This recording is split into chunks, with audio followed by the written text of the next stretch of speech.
يسعد أوقاتكم. هذولا شفتهم على الشيئين وطلبتهم للحلويات، حلويات العيد. هذه اللي على شكل دمعة،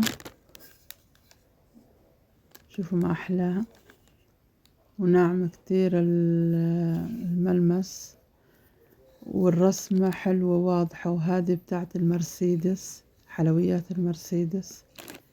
إن شاء الله راح أجربهم معاكم، أعمل فيهم فيديو التنتين. وبالنسبة لهدول قوالب المقروض، قوالب المقروض الليبي أو المقروطة الفلسطينية،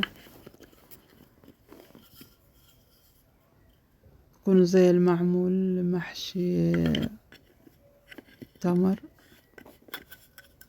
عجوة. شوفوا محلى النقشات. طلبتهم الشيئين، سعرهم يعني معقول.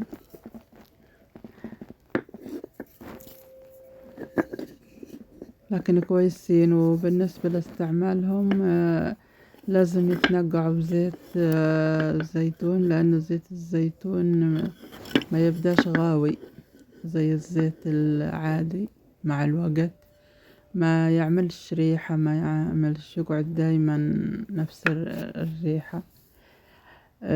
يتنقع في زيت